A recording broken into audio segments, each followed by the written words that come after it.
In this video, I will explain to you how to prepare for the professional exams, especially ACCA and CIMA.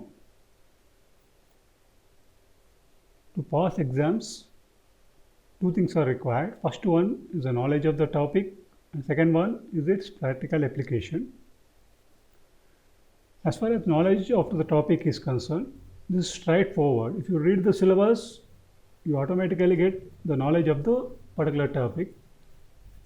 As far as professional level exams are concerned, examiner already knows that you already studied those topics at the intermediate level.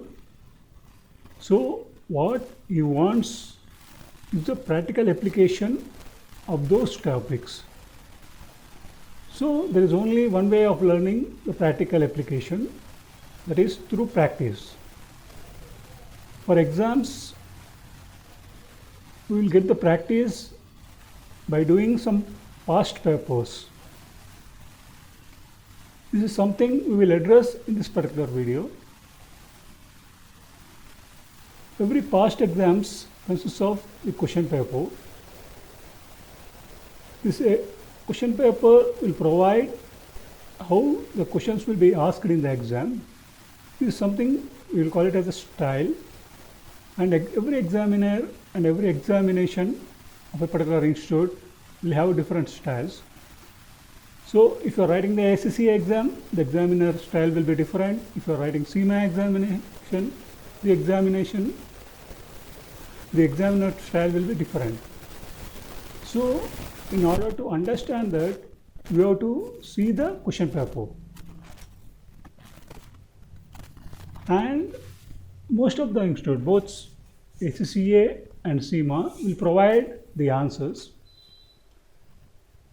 These are the ideal answers. Don't ever do a mistake by assuming that you have to write in the same manner what the examiner is writing.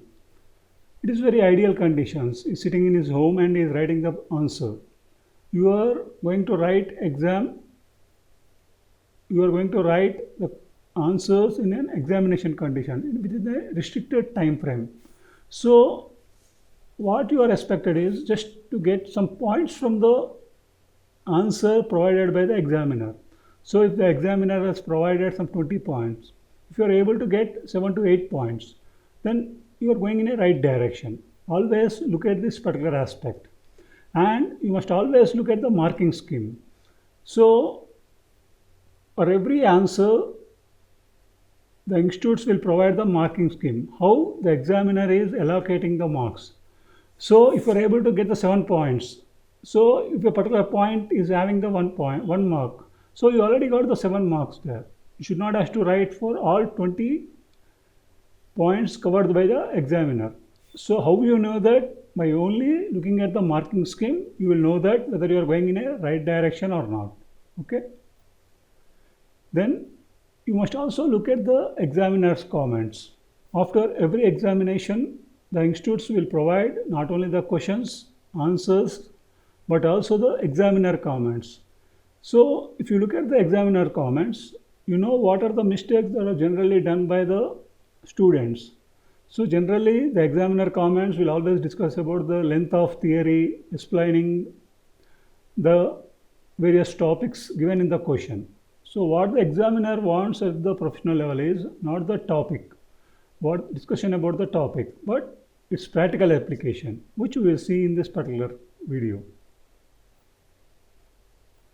To get benefit from the past examination questions, first of all, you take one set of questions, and after studying your entire syllabus, once you select a particular paper, you see the topic and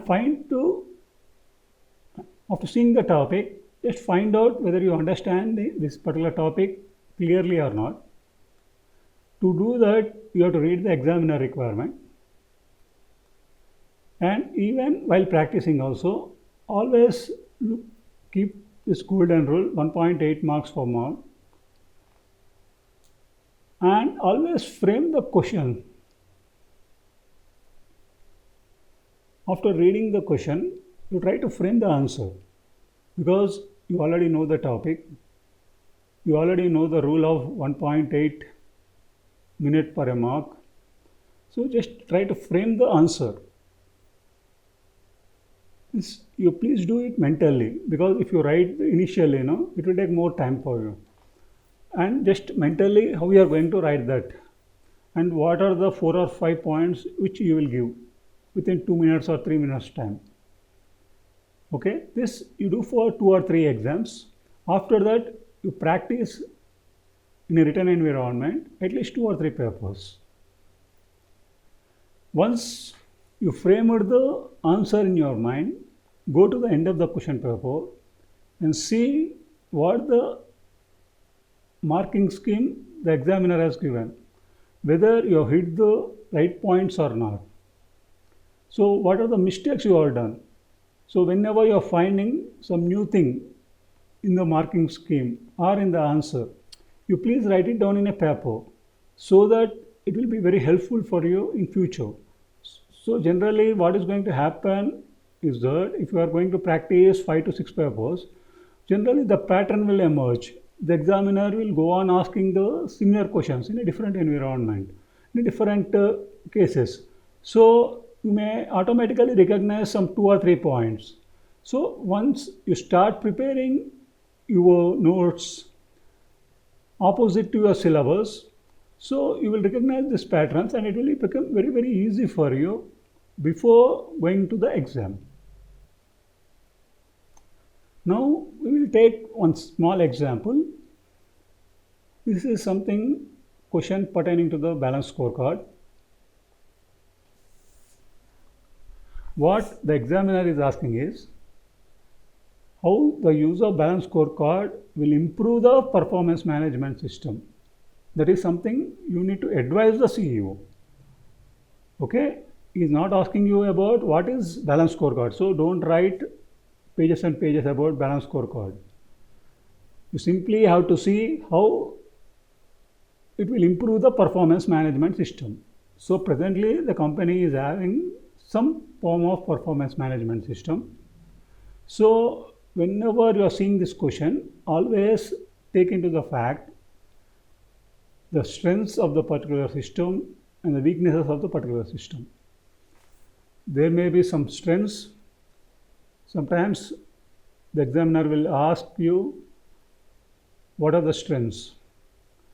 Sometimes examiner will ask you critically analyze. That means you have to discuss about the weakness of the system.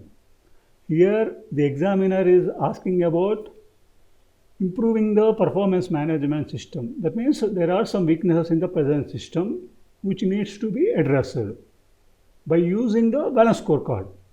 This is what is something you need to understand after preparing 3 or 4 papers. Every question try to see some strengths in the case and some weaknesses in the particular case provided. So if he asks you to critically evaluate, you have to say to the examiner, these are what are the problems of the system. If you say, please apprise the present system, how the present system is better, that means you have to see the strengths of the particular system. Okay, now we will see the question.